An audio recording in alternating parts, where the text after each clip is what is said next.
Good morning friends. આનાથી અગાઉના લેક્ચરની અંદર આપણે ચેપ્ટર નંબર 14 સેમિકન્ડક્ટર ઇલેક્ટ્રોનિક્સ અને એની અંદર ફોરવર્ડ બાયસ અને રિવર્સ બાયસ લાક્ષણિકતા ભણી ચૂક્યા હતા. ફોરવર્ડ બાયસ અને રિવર્સ બાયસ જેમાં પીએન જંકશન ડાયોડના પી તરફના છેડાને ધનધ્રુવ સાથે, એન તરફના છેડાને ઋણધ્રુવ સાથે જોડીએ તો ફોરવર્ડ બાયસ, પરંતુ જો એનાથી ઊંધું કરી દઈએ એટલે પી તરફના છેડાને ઋણધ્રુવ સાથે અને એન તરફના છેડાને ધનધ્રુવ સાથે જોડીએ તો વિદ્યાર્થી મિત્રો આપણને રિવર્સ બાયસ મળે છે. હવે ફોરવર્ડ બાયસ છે જેમાં વિદ્યુત સ્થિતિમાન પરસ્પર વિરુદ્ધ સંજ્ઞાના હોય, વિદ્યુત સ્થિતિમાનમાં ઘટાડો થતો માટે V0 - V લખતા હતા, માટે ડેપ્લેશન સ્તરમાં પણ ઘટાડો થાય છે. ત્યાં આગળ પ્રવાહ આપણને મિલી એમ્પિયરના ક્રમનો મેજોરિટી ચાર્જ કેરિયરના કારણે મળતો હતો. જ્યારે રિવર્સ બાયસની અંદર બંનેના વિદ્યુત સ્થિતિમાનની સાઇન સંજ્ઞા સમાન દિશામાંની હોય, વિદ્યુત સ્થિતિમાનમાં વધારો V0 + V, એના કારણે ડેપ્લેશન સ્તરની જે પહોળાઈ છે પહોળાઈમાં પણ વધારો થાય છે. પરંતુ ડેપ્લેશન સ્તરની પહોળાઈ વધતા આપણને ત્યાં આગળ જે પ્રવાહ છે પ્રવાહ માઇક્રો એમ્પિયરના ક્રમનો મળતો હતો. અને હવે એના ઉપરથી આપણે આ જે બંને લાક્ષણિકતા છે એ બંને લાક્ષણિકતા આલેખ દોરીને સમજાવી છે. બંને લાક્ષણિકતા આલેખ દોરીને સમજાવી છે. હવે બંને વિદ્યાર્થી મિત્રો લાક્ષણિકતા ફોરવર્ડ બાયસ અને રિવર્સ બાયસ. તો સૌથી પહેલા નંબરમાં જે ફોરવર્ડ બાયસ છે એ ફોરવર્ડ બાયસની જો આપણે વિદ્યાર્થી મિત્રો વાત કરીએ તો એનો આલેખ જે છે એ આલેખ આપણને અહીં આગળ પ્રથમ ચરણમાં મળશે. ફોરવર્ડ બાયસ કે જેનો આલેખ પ્રથમ ચરણમાં, આ પ્રથમ ચરણની અંદર આપણને ફોરવર્ડ બાયસનો આલેખ મળશે. જ્યારે બરાબર એનાથી વિરુદ્ધ એટલે ત્રીજા ચરણની અંદર અહીં આગળ આપણને રિવર્સ બાયસ માટેનો આલેખ મળશે. ચલો નંબર 2, આ ઉગમ બિંદુ છે. ઉગમ બિંદુથી આ તરફ આપણે ફોરવર્ડ વોલ્ટેજ Vf બરાબર V લઈશું. અહીં આગળ ફોરવર્ડ બાયસની અંદર પ્રવાહ આપણને મિલી એમ્પિયરના ક્રમનો મળતો હતો, માટે I પણ કયા ક્રમના? મિલી એમ્પિયર. જ્યારે ત્રીજા ચરણમાં વિરુદ્ધ બાજુએ અહીં આગળ આપણે જઈએ તો રિવર્સ બાયસની અંદર પ્રવાહ આપણને કયા ક્રમનો મળતો હતો? માઇક્રો એમ્પિયરના ક્રમનો મળે છે. હવે વિદ્યાર્થી મિત્રો આ જે આલેખ છે જેમાં આપણે સૌથી પહેલા નંબરમાં ફોરવર્ડ બાયસની વાત કરીએ. અને ફોરવર્ડ બાયસની વાત કરીએ તો આપણે બેટરીની મદદથી ફોરવર્ડ બાયસ વોલ્ટેજ વધારતા જવાનું, એને અનુરૂપ પ્રવાહ નોંધતા જવાનું. ફોરવર્ડ બાયસ વોલ્ટેજ વધારતા જવાનું, એને અનુરૂપ પ્રવાહ નોંધતા જવાનું. દાખલા તરીકે અહીંયા આગળ હું તમને કોઠામાં દર્શાવું તો અહીંયા આગળ આપણે ફોરવર્ડ વોલ્ટેજ Vf લઈ લઈએ, સામે પ્રવાહ I જે આપણને મિલી એમ્પિયરના ક્રમનો મળે છે. હવે તમારે વિદ્યાર્થી મિત્રો શું કરવાનું? તો તમારે અહીંયા આગળ આ વોલ્ટેજ બેટરીની મદદથી વધારતા જવાના, એટલે તમારે સેટ કરવાના. દાખલા તરીકે 0, 0.1, 0.2, 0.3, 0.4, 0.5, 0.6, 0.7, 0.7 આ રીતે તમે વધારતા જાઓ છો 0.7 સુધી. હવે તમે વોલ્ટેજ વધારતા જાઓ છો તો એ વોલ્ટેજને અનુરૂપ પ્રવાહમાં કેવો ફેરફાર થાય છે એ તમારે કોઠામાં આ બાજુ નોંધતા જવાનું.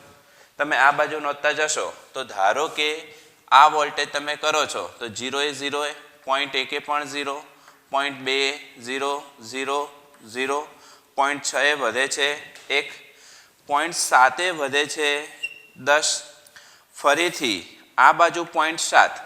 એટલે કે જે વોલ્ટેજ છે તમે બેટરીનું બટન ફેરવો છો એટલે વોલ્ટેજ છે વોલ્ટેજ વધતા નથી, પરંતુ સામે પ્રવાહ છે એ પ્રવાહ 10માંથી કેટલો થઈ ગયો? 100. ચલો 0.7 પ્રવાહ થઈ ગયો અહીંયા આગળ 500, 0.7 પ્રવાહ થઈ ગયો 1000 મિલી એમ્પિયર. તો વિદ્યાર્થી મિત્રો અહીંયા આગળ આપણે એ સમજવાનું છે કે અમુક સ્થિતિ પછી વોલ્ટેજ અચળ થઈ જાય છે પણ પ્રવાહમાં એકદમ ઝડપી વધારો થાય છે. પ્રવાહમાં એકદમ ઝડપી વધારો થાય છે અને પ્રવાહમાં થતો આ ઝડપી જે વધારો છે જેને આપણે ચર ઘાતાંકીય વધારો કહીએ છીએ. કયો વધારો કહીએ છીએ? ચર ઘાતાંકીય વધારો. તો વોલ્ટેજના જે અચળ મૂલ્ય માટે પ્રવાહમાં ચર ઘાતાંકીય વધારો થતો હોય, વોલ્ટેજના તે અચળ મૂલ્યને આપણે કટ ઇન વોલ્ટેજ, કયા વોલ્ટેજ? કટ ઇન વોલ્ટેજ અથવા થ્રેશોલ્ડ વોલ્ટેજ કહીએ છીએ. વોલ્ટેજના જે અચળ મૂલ્ય માટે પ્રવાહમાં એકદમ ઝડપી ચર ઘાતાંકીય વધારો થતો હોય તો વોલ્ટેજના તે મૂલ્યને આપણે કયા વોલ્ટેજ કહીએ છીએ? કટ ઇન વોલ્ટેજ અથવા થ્રેશોલ્ડ વોલ્ટેજ કહીએ છીએ. તો આને અનુરૂપ જો આપણે આલેખ દોરીએ તો 0.6 સુધી જઈશું ત્યાં સુધી તો વોલ્ટેજમાં કોઈ વધારો થતો જ નથી. 1 એટલે લગભગ ના બરાબર છે. પણ પોઈન્ટ સાથે વોલ્ટેજ અચળ થઈ જાય, પ્રવાહમાં ખૂબ જ ઝડપી વધારો થાય છે. અને એના માટેનો વિદ્યાર્થી મિત્રો જો આપણે આલેખ દોરીએ તો આપણને આલેખ આ રીતે મળશે.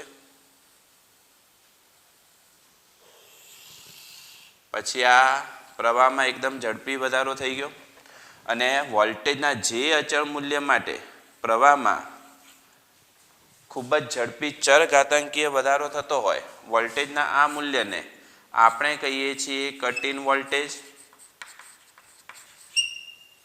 અથવા threshold voltage. Cut in voltage અથવા થ્રેશોલ્ડ વોલ્ટેજ. અને જો હું સિલિકોનની વાત કરું, તો સિલિકોન માટે આ કટ ઇન વોલ્ટેજ લગભગ 0.7 વોલ્ટ જેટલા હોય છે, જે મેં અહીંયા આગળ રજૂ કર્યા છે 0.7 વોલ્ટ. તો આ રીતે ફોરવર્ડ બાયસ માટેનો આલેખ. આને અનુરૂપ તમે વેલ્યુ પણ દર્શાવી હોય તો દર્શાવી શકાય. હવે વિદ્યાર્થી મિત્રો આ જે આલેખ છે કે જેની અંદર પ્રવાહમાં ખૂબ જ ઝડપી વધારો થાય છે, તો આપણી પાસે ઓહમનો નિયમ છે, R બરાબર V/I. તો R અને અવરોધ બંને વચ્ચે કેવો સંબંધ છે? વ્યસ્ત સંબંધ. તો જો પ્રવાહમાં ઝડપી વધારો થતો હોય તો સ્વાભાવિક છે કે અવરોધનું મૂલ્ય કેવું હોય? નાનું હોય. એટલે જે ફોરવર્ડ બાયસ છે એ ફોરવર્ડ બાયસમાં અવરોધનું મૂલ્ય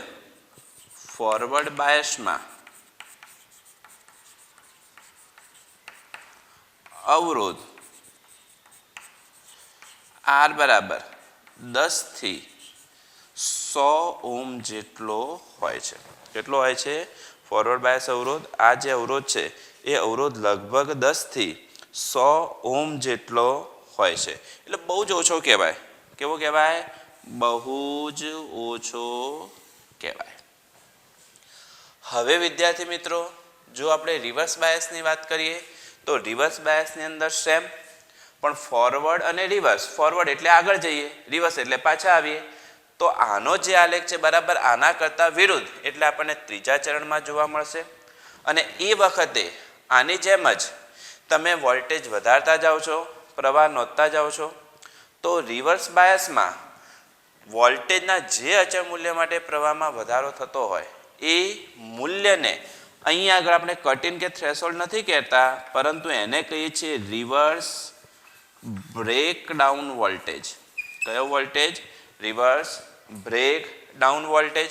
અને એના માટેનો જો આપણે આલેખ દોરીએ તો આ આલેખ આપણને આ રીતે મળે છે. આલેખ આપણને આ રીતે મળશે.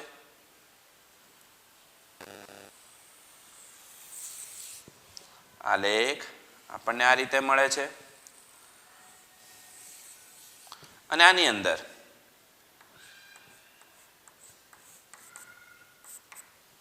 આ વોલ્ટેજના જે અચળ મૂલ્ય માટે પ્રવાહમાં એકદમ ઝડપી વધારો થાય છે, આ મૂલ્યને આપણે કહીશું રિવર્સ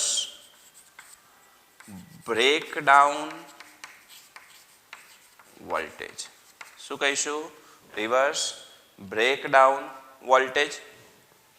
હવે આ રિવર્સ બ્રેકડાઉન જે વોલ્ટેજ છે, આ રિવર્સ બ્રેકડાઉન વોલ્ટેજ માટે વિદ્યાર્થી મિત્રો આપણે અહીંયા આગળ આટલો તફાવત શોધી દઈએ. આ તફાવત જે મને પ્રવાહની અક્ષની સામે મળશે તો ડેલ્ટા I.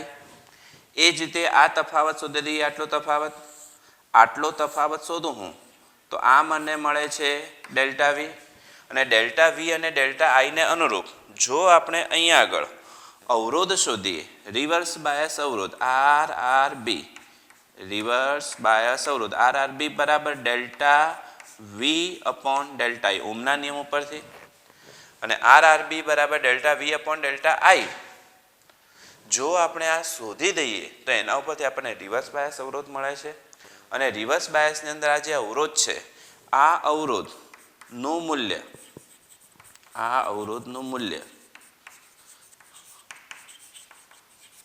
10⁶ ઓહ્મના ક્રમનું હોય છે. કેટલું હોય છે? 10⁶ એટલે વિચારો કે આ અવરોધ 10 છે એટલે બહુ જ વધારે કહેવાય. અવરોધ બહુ જ વધારે એટલે પ્રવાહ બહુ જ નાનો મળે. બહુ જ નાનો એટલે કયા ક્રમનો મળે છે? માઇક્રો એમ્પિયરના ક્રમનો મળતો હોય છે. તો આ રીતે આપણે ફોરવર્ડ બાયસ અને રિવર્સ બાયસની જે લાક્ષણિકતા છે આ લાક્ષણિકતા આપણે આલેખ દોરીને વિદ્યાર્થી મિત્રો અહીંયા આગળ સમજાવી છે. તમારે આ જે પ્રશ્ન છે એનો ઉપયોગ પ્રેક્ટિકલની અંદર પણ આવે છે, અને પ્રેક્ટિકલની અંદર સેમ આ રીતે તમારે આલેખ દોરવાનો છે. જે પેલો મેં કોઠો દોર્યો છે એ વાસ્તવમાં પ્રેક્ટિકલની અંદર તમારે આ રીતે અનુરૂપ વેલ્યુ મળશે ને એ તમારે ત્યાં આગળ નોંધવાની છે. તો તમારે કોઠો નોંધવાની કોઈ જરૂર નથી, પણ આ જે આલેખ છે એ આલેખ નોંધી લો. ચલો વિદ્યાર્થી મિત્રો, હવે થિયરીની અંદર આગળ નવી થિયરી તરફ જઈએ. રેક્ટિફિકેશન એટલે શું અને રેક્ટિફાયર એટલે શું? સૌથી પહેલા નંબરમાં વિદ્યાર્થી મિત્રો રેક્ટિફિકેશન.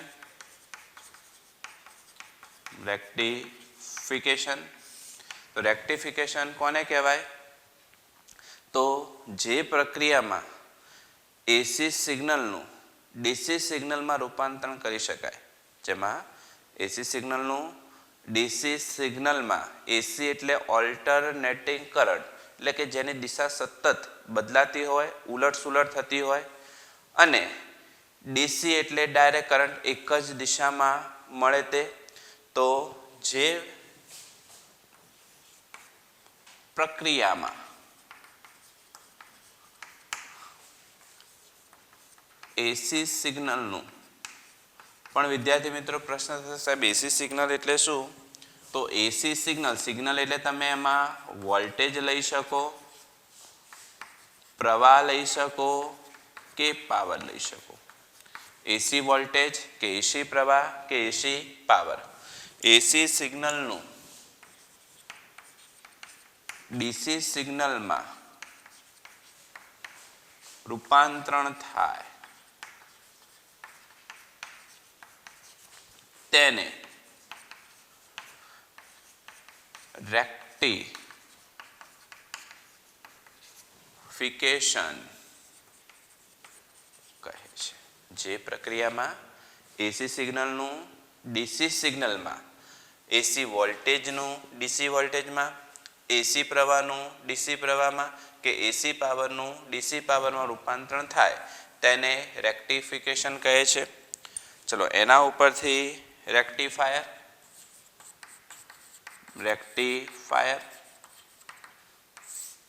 તો રેક્ટિફાયર એ શું છે? તો એક સાધન છે જે સાધનની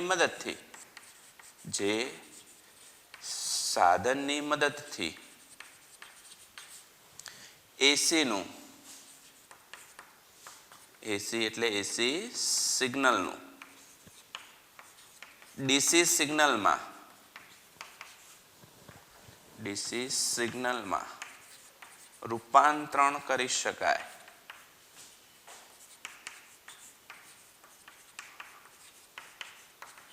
તેને રેક્ટિફાયર કહે છે. જે સાધનની મદદથી એસીનું ડીસીમાં રૂપાંતરણ કરી શકાય સાધનને શું કહેવાય? તો કે રેક્ટિફાયર કહેવાય. અને આવું જે વિદ્યાર્થી મિત્રો રેક્ટિફાયર છે, આ રેક્ટિફાયરના બે પ્રકાર છે. રેક્ટિફાયરના કેટલા પ્રકાર છે? બે. અર્ધ તરંગ રેક્ટિફાયર,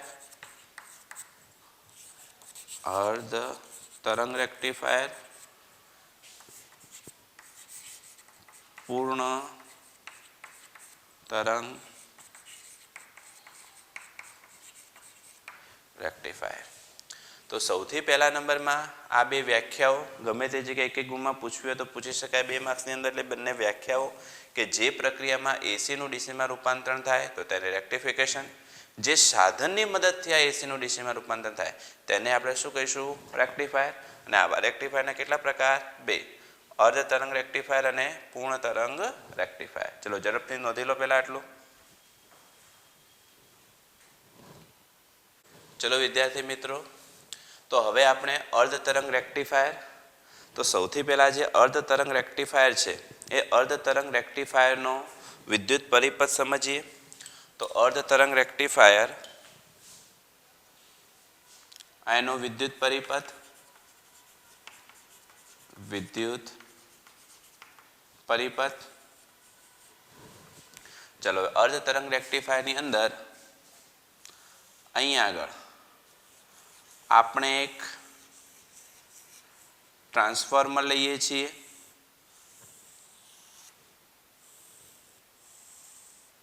શું લઈએ છીએ? ટ્રાન્સફોર્મર, જે તમે ચેપ્ટર નંબર 7માં ભણી ચૂક્યા છો.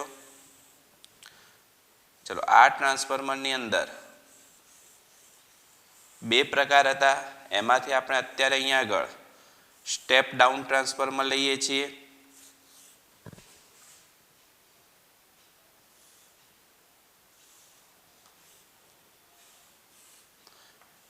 આ પીએન જંક્શન ડાયોડ થઈ ગયો.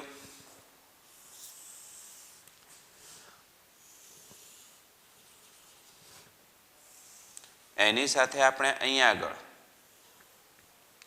એક લોડ અવરોધ જોડીએ છીએ.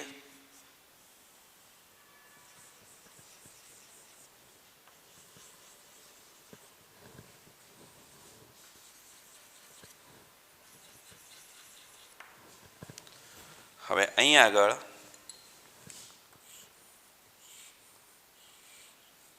આ એસી સિગ્નલ છે. આટલો ભાગ જે છે વિદ્યાર્થી મિત્રો, આટલો ભાગ જે તમે ચેપ્ટર નંબર 7માં ભણીને આવ્યા છો, આ ભાગ જે છે આ ભાગને આપણે ટ્રાન્સફોર્મર કહીએ છીએ. અને એની અંદર પણ ટ્રાન્સફોર્મરની અંદર ગૂંચળું છે. આ ગૂંચળા કરતાં આ ગૂંચળાની અંદર આંટાઓની સંખ્યા કેવી છે? ઓછી છે. અને આના કરતાં આમાં આંટાઓની સંખ્યા ઓછી હોય આને આપણે સ્ટેપ ડાઉન ટ્રાન્સફોર્મર કહીશું. કયું કહીશું? Step down transformer. ચલો હવે અહીંયા આગળ ટ્રાન્સફોર્મરની અંદર આ 2 ભાગ જે છે એમાંથી આને આપણે પ્રાઇમરી ગૂંચળું કહીએ છીએ. અને પ્રાઇમરી ગૂંચળા માટે આપણે એને પી વડે દર્શાવીશું. પ્રાઇમરી ગૂંચળું અથવા તો પ્રાઇમરી કોલ, પ્રાથમિક ગૂંચળું. જ્યારે આ બાજુનો જે ભાગ છે એને આપણે સેકન્ડરી ગૂંચળું અથવા તો સેકન્ડરી કોઇલ અથવા તો ગૌણ ગૂંચળું કહીએ છીએ. એટલે આપણે એને દર્શાવીશું એસ વડે. હવે આ જે એસી સિગ્નલ છે એ એસી સિગ્નલ અહીંયા આગળ આવે છે. આપણા બિંદુને નામ આપી દઈએ એ, આને નામ આપી દઈએ બી, આને નામ આપી દઉં એક્સ, વાય. આ બંનેની વચ્ચે છે લોડ અવરોધ આરએલ, લોડ અવરોધ આરએલ.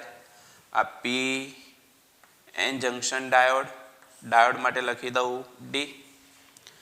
અને આ જે લોડ અવરોધ આરએલ છે એના 2 છેડા વચ્ચે એટલે અહીંયા આગળ આપણને output DC signal, output DC signal, પણ સિગ્નલ એટલે વોલ્ટેજ, પ્રવાહ કે પાવર આપણે લખી શકીએ. તો અહીંયા આગળ આપણને આઉટપુટ ડીસી સિગ્નલ મળે છે. તો આ જે છે એ અર્ધ તરંગ રેક્ટિફાયરનો વિદ્યાર્થી મિત્રો વિદ્યુત પરિપથ થઈ ગયો. શું થઈ ગયો? વિદ્યુત પરિપથ. હવે આ વિદ્યુત પરિપથની અંદર જ્યારે તમે એસી સિગ્નલ આપો છો ત્યારે આ જે એ બિંદુ છે આ એ બિંદુ પર એસી સિગ્નલ આવે છે. અહીંયા સુધી કયું સિગ્નલ આવશે? એસી સિગ્નલ. અને એસી એટલે ઓલ્ટરનેટિંગ સિગ્નલ, વોલ્ટેજ કે પ્રવાહ. તો એને વિદ્યાર્થી મિત્રો આપણે અહીંયા આગળ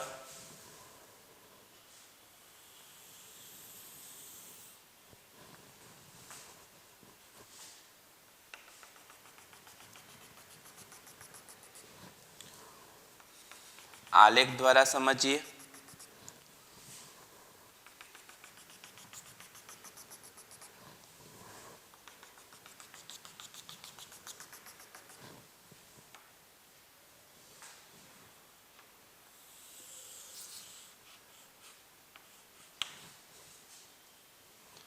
આ બાજુ આપણે એ પરના વોલ્ટેજ એટલે એ પરનું સિગ્નલ દર્શાવીશું. એ પરના વોલ્ટેજ આ ઉગમ બિંદુ, આ એ પરના વોલ્ટેજ અને એ પરના જે વિદ્યાર્થી મિત્રો વોલ્ટેજ છે એટલે જે એસી વોલ્ટેજ છે એ ચેપ્ટર નંબર 7 માં આપણે ભણી ચૂક્યા કે આ એસી વોલ્ટેજ V બરાબર V0 sin omega T plus phi, omega T plus phi એટલે આ અક્ષ ઉપર આપણે લઈ લઈએ છીએ ઓમેગા ટી પ્લસ ફાઈ. હવે જો તમે ઓમેગા ટી પ્લસ ફાઈ આની જગ્યાએ તમે થીટા લઈ લો, શું લઈ લો? થીટા. તો આપણને થીટાની જુદી જુદી આ ઓમેગા ટી પ્લસ ફાઈ એની જગ્યાએ શું લઈ લઉં? થીટા. તો પરિણામ સ્વરૂપે થીટાની આપણને જુદી જુદી વેલ્યુ મળતી હતી 0. જો અહીંયા આગળ હું થીટા 0 લઈ લઉં તો V બરાબર V0 sin 0, sin 0 0 તો વોલ્ટેજ કેટલા થઈ જશે? 0. એટલે અહીંયા આગળ વોલ્ટેજ કેટલા વિદ્યાર્થી મિત્રો? 0. જ્યારે થીટા બરાબર હું π/2 લઈ લઉં, કેટલા લઈ લઉં? π/2 તો V બરાબર V0 sin π/2, sin π/2 કેટલા થઈ જશે? 1, sin π/2 1, 1 એટલે વોલ્ટેજ કેવા મળશે? મહત્તમ. કેવા મળશે? મહત્તમ. એટલે દાખલા તરીકે અહીંયા આગળ π/2 હોય, કેટલા હોય? π/2 આપણા સમજવા માટે જો અહીંયા આગળ π/2 હોય તો તમને વોલ્ટેજ કેવો મળશે? મહત્તમ. પછી થીટા બરાબર પાય, થીટા બરાબર પાય હોય તો V બરાબર V0 sin પાય, sin પાય કેટલા? 0 માટે ફરીથી વોલ્ટેજ કેટલા થઈ જાય? 0. થીટા બરાબર 3π/2 લઉં તો V બરાબર V0 sin 3π/2, sin 3π/2 -1 તો આ વખતે તમને વોલ્ટેજ કેવા મળશે? મહત્તમ તો ખરી પણ એની દિશા શું થઈ ગઈ? ઉલટાઈ ગઈ. અને ફરીથી હું થીટા બરાબર જો 2π લઈ લઉં તો V બરાબર V0 sin 2π, sin 2π 0 માટે વોલ્ટેજ કેટલા થઈ જશે? 0 થઈ જશે.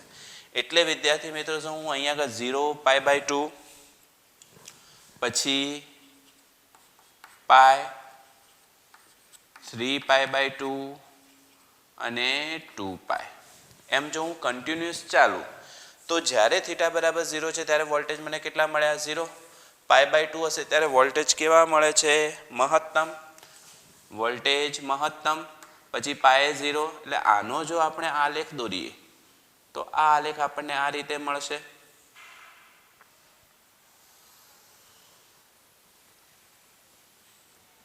અને આ રીતે કન્ટિન્યુઅસ કેવો ચાલશે આગળ? 0 એ વોલ્ટેજ 0, π/2 એ મેક્સિમમ, પાય 0, 3π/2 એટલે દિશા ઉલટાઈ ગઈ નીચેની તરફ. આ નીચેની તરફ મેક્સિમમ પણ દિશા ઉલટાઈ ગઈ એટલે માઇનસ. આ ઉપરની તરફ મેક્સિમમ, ઉપરની તરફ મેક્સિમમ એટલે પ્લસ V0. તો આ રીતે આપણને જે એસી સિગ્નલ છે આ એસી સિગ્નલ એટલે કે એ પરના વોલ્ટેજ આપણને અહીંયા આગળ મળે છે કે જેની અંદર આ અક્ષની ઉપર તરફ છે. અક્ષની ઉપર તરફ હશે તો આપણે આને ધન ચક્ર કહીશું. અક્ષની નીચે તરફ હશે તો ઋણ ચક્ર, ઉપર તરફ તો ધન ચક્ર, નીચે તરફ તો ઋણ અર્ધ ચક્ર. અને આને અનુરૂપ હવે આપણે અહીંયા આગળ વાત કરવી છે આઉટપુટની. એટલે અહીંયા આગળ હું લખી દઉં આઉટપુટ વોલ્ટેજ. કયો વોલ્ટેજ? Output voltage. આ માત્ર તમારી સમજણ માટે છે, આ તમારે લખવાની કોઈ જરૂર છે નહીં. હવે વિદ્યાર્થી મિત્રો અહીંયા આગળ એસી સિગ્નલ જે છે એ એસી સિગ્નલનું આ કયું અર્ધચક્ર છે? ધન અર્ધચક્ર. એસી સિગ્નલના ધન અર્ધચક્ર દરમિયાન, ધન અર્ધચક્ર દરમિયાન એટલે અહીંયા આગળ આ એસી સિગ્નલનું ધન અર્ધચક્ર હશે તો આ એ ઉપર ધન અને એ ઉપર ધન એટલે અહીંયા આગળ આપણને જે સાઇન મળશે એ કેવું હશે? પ્લસ. આ છેડો પ્લસ થાય તો આ કેવો થઈ જશે? માઇનસ. હવે જો ઇનપુટ એસી સિગ્નલના ધન અર્ધચક્ર દરમિયાન આ પ્લસ છે એટલે પીએન જંક્શન ડાયોડનો પી તરફનો છેડો ધન ધ્રુવ સાથે જોડાય. અને પીએન જંક્શન ડાયોડનો પી તરફનો છેડો જો ધનધ્રુવ સાથે જોડાય તો આ જે ડાયોડ છે એ ડાયોડ ફોરવર્ડ બાયસ સ્થિતિમાં આવી જાય. કઈ સ્થિતિમાં આવી જાય? Forward bias. ફોરવર્ડ બાયસ સ્થિતિમાં આવે તો પ્રવાહનું વહન થાય. પ્રવાહનું વહન થાય તો કયા માર્ગે થાય? તો એ થી ડી, ડી થી એક્સ, એક્સ થી આરએલ, આરએલ થી વાય, વાય થી બી, બી થી એ. એટલે ઇનપુટ એસી સિગ્નલના ધન અર્ધચક્ર દરમિયાન ઇનપુટ એસી સિગ્નલના ધન અર્ધચક્ર દરમિયાન ઇનપુટ એસી સિગ્નલના ધન અર્ધચક્ર દરમિયાન ડાયોડ ફોરવર્ડ બાયસમાં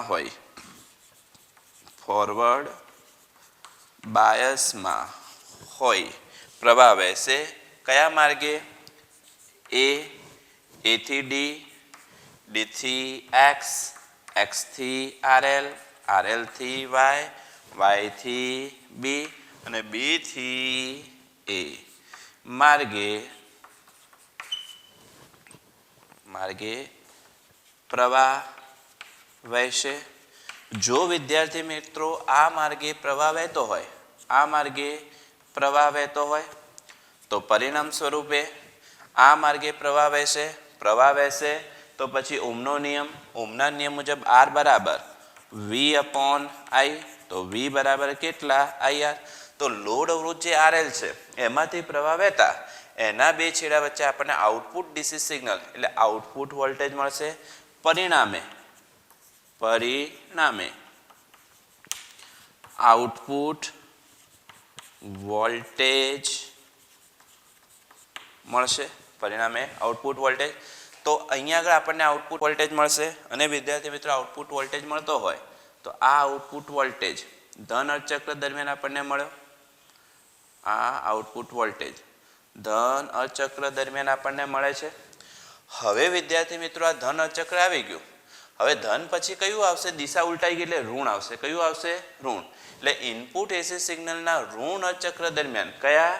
ઋણ અર્ધચક્ર. અને ઋણ અર્ધચક્ર હોય તો આ જે એ છેડો છે એ હવે કેવો બનશે? ઋણ બનશે. આ ઋણ બનશે. એની સાપેક્ષે આ કેવું કહેવાય? પ્લસ. પણ આપણે તો આને જ જોવાનું છે કે આ છેડો કેવો બન્યો? ઋણ. તો પીએન જંક્શન ડાયોડનો પી તરફનો છેડો હવે ઋણધ્રુવ સાથે જોડાય તો કયું બાયસ? Reverse bias. અને રિવર્સ બાયસમાં પ્રવાહ વહેશે નહીં. યાદ રાખવાનું, રિવર્સ બાયસમાં પ્રવાહ વહેશે નહીં. વહે તો લગભગ અવગણી શકાય જેટલું, એટલે આપણે ધ્યાનમાં લેતા નથી. તો ઇનપુટ એસી સિગ્નલના ઋણ અર્ધચક્ર દરમિયાન ડાયોડ રિવર્સ બાયસમાં હોય, પ્રવાહ વહેશે નહીં. ઇનપુટ એસી સિગ્નલના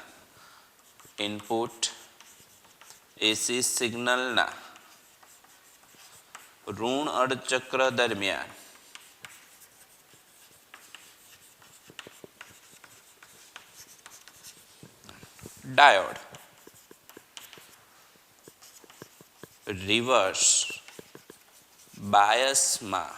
રિવર્સ બાયસમાં હોય, પ્રવાહ વહેશે નહીં. તેથી આઉટપુટ વોલ્ટેજ પણ મળશે નહીં.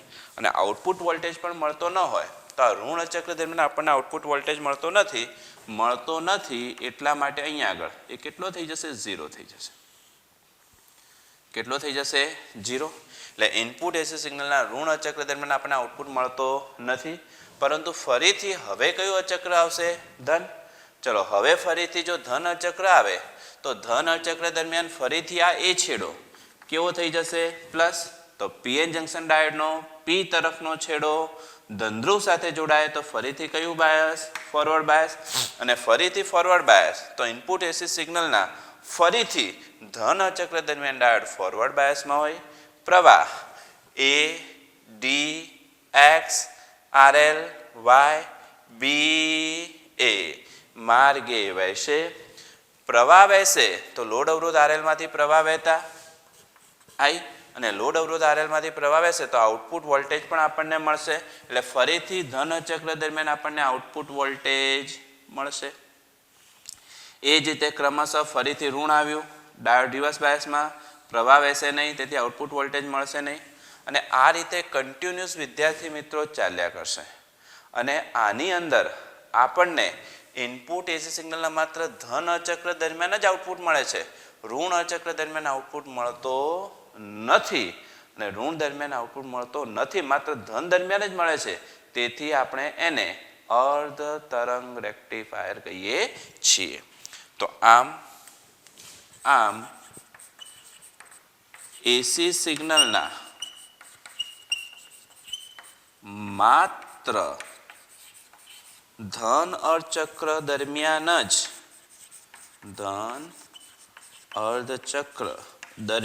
જ આઉટપુટ મળતો હોય તેને અર્ધ તરંગ રેક્ટિફાયર